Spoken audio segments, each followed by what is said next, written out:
Hey everyone, I'm Sam. I'm here with Wired editor and Retronaut Chris Kohler. Hello, nice to be here. Yeah, Chris has brought some of his wondrous items from Nintendo's past. And we've done this before with a friend of the show, Steve Lynn, and he showed us some cool stuff. Be sure to check out that video. He brought some amazing stuff.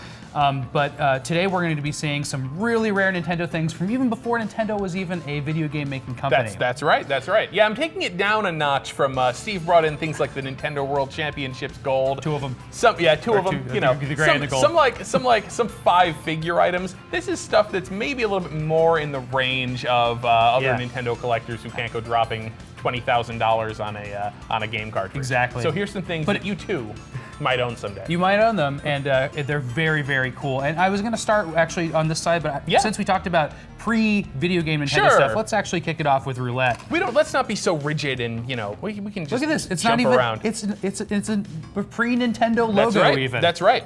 So why don't you explain what this one is? So Nintendo, I mean, as a lot of you may know, Nintendo before they were a video game company, were a playing card company, and then a toy company. And so this is squarely from that toy company era. They're 125 years old this year, so that's they've right. had many eras in their company. They didn't do video games for all 125 of those years, and so this is it's a board game. It's a roulette game basically. It's a home roulette game. It's a tiny miniature. We'll open this right up for you guys. It's a miniature roulette wheel for tiny drunks. Here's the instructions for for just replicating that casino experience in your living room. Little roulette wheel. Couple of balls in case you lose one. The board and the chips and all that kind of stuff. And this came out for American children. Well, that is exactly, yeah. So the crazy part about this is that most of Nintendo's toys, but not all of them, were sold in Japan. But some stuff was actually done for export, which means that it was for the US or Australia or Canada. And so these particular games, we definitely know that some of these were sold in Las Vegas casinos, like Circus Circus. I have one with a little Circus Circus price tag on it. Wow, that's great. I have another one. So it was a novelty for a gift shop, essentially. Yeah, basically. Well, if you think about it, I mean, there weren't a whole lot of home roulette games being made by American companies because it's really weird. It is a toy, but it's not. This is just a straight up gambling game. Yeah, it's not for kids. It is actually for adults. It's kind of a novelty. Yeah, and so. And I wanted to point out, Nintendo made a couple famous toys that you might have seen before in games like Animal Crossing, and then of course Ultra Hand itself, which is a mini game you can download on the it was a virtual console game essentially. Right. I don't know how to say it was a free game that you can get away, but it's that Extendo hand that's in WarioWare and stuff. Right. That's an actual toy that Nintendo made. They also made the Ultra Machine, and that was right around the same time. Toy. And the cool thing about the Ultra Machine, like the roulette games, is that there's a version of Ultra Machine called Slugger Mate, which was actually, again, it was released in America with English language instructions. Now again, there was no Nintendo of America at this time. They were just making this stuff, and I think probably just selling it to distributors, wholesalers that were already here, like in the US. Cool. But this is really cool because, this is Nintendo coming to America, prior to the launch of Game & Watch and the NES and all that stuff. Yeah, and speaking of the NES, this is a launch title for the NES. It is, it certainly is, yep. This is the way I learned math. From a monkey. It's Donkey Kong Jr. Math. It's actually a fun game. I really like it. You climb around on vines and you choose numbers to complete equations. Doesn't sound fun. It's kind of fun, but this is very special because it's in the box. Exactly. Yep. The Donkey Kong Jr. Math box of all of the boxes for the Nintendo Entertainment System titles. This is one of the absolute hardest to find, and it's really it's hard to find even intact. I mean, these things, a little bit of damage here and there, and they start to fall apart. Yeah. And so it's fragile cardboard all the way around. This was when I was completing my collection of these early NES launch titles, which the black box games.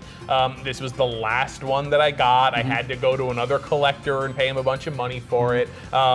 It's so hard to find. You have a theory on why this specifically was hard to find in the box? They didn't make as many of these. They didn't. I mean, they made a lot of the black box games were really popular games that they manufactured for a long time, right? I mean, they kept making Clu Clu Land for a while.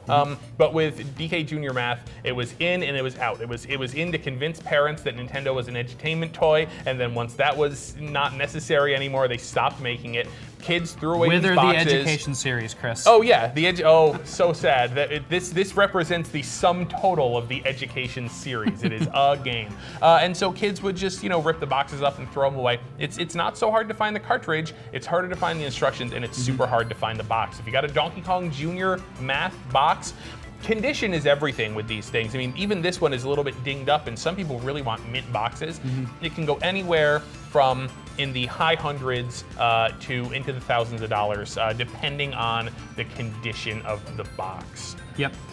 Okay, so moving on. Yes. We have a Zelda thing. We have a Zelda Donkey thing. Kong Yes. thing. Yeah, exactly. So what we have here, this is really interesting. These are the not for resale demo versions of Legend of Zelda Majora's Mask and Donkey Kong 64 for the Nintendo 64.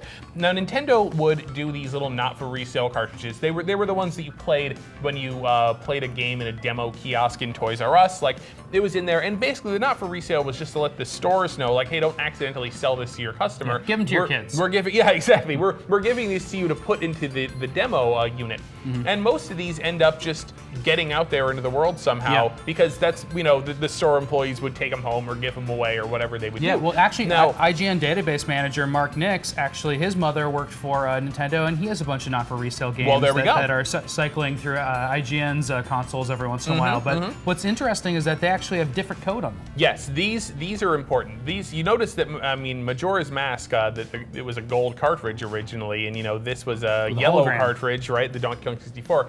The not-for-resale versions of these that have the gray cartridges are unfinished beta code. And once the Zelda online community got their hands on one of these many years ago, they were able to go into the code and find all this cool stuff that was cut out of Majora's Mask because it's on this cartridge, but not the final one. Similarly, Donkey Kong 64, same thing. This is beta code. But not nearly as cool as Majora's Mask. Right. So I mean, there's a not for resale version, for example, of say Ocarina of Time. That will go for like $100 or so because it's just identical to Ocarina of Time, just has a different label on it that says not for resale. Right. But when we're talking about these games, these are actually unique code on the cartridges. These will go for a bunch more money. And so if you see these, especially if you see the gray Majora's Mask not for resale cartridge, grab that. And if you think you have one in your attic, go find it. Yeah. And then tweet at us. Let us know. So I already have one, but Sam doesn't, so maybe he's a buyer. Well, you don't know what I don't. Well, maybe Who I'll get to knows? do one of these one day. So finally, we have another fancier cart.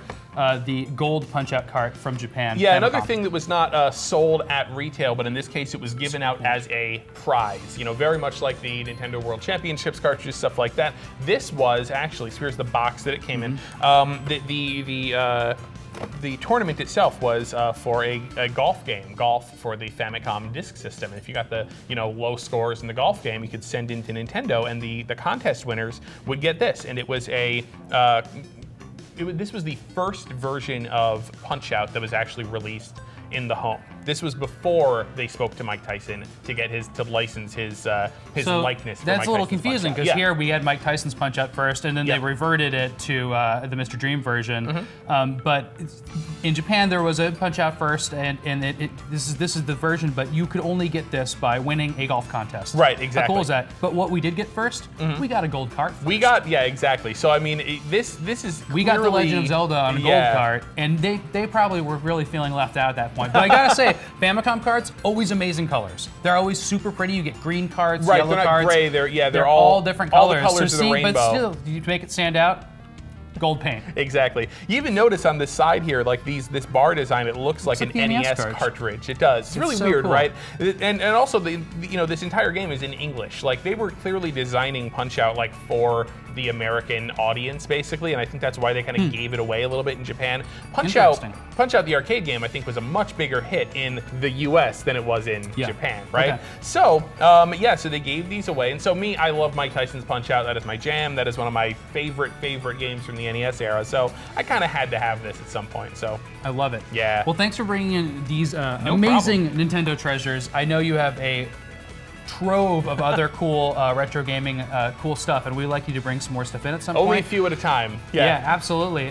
But thank you so much, Chris, and please keep checking back here for more coverage of cool retro stuff, and then also stuff that you might not ever see again. Keep it locked to IGN.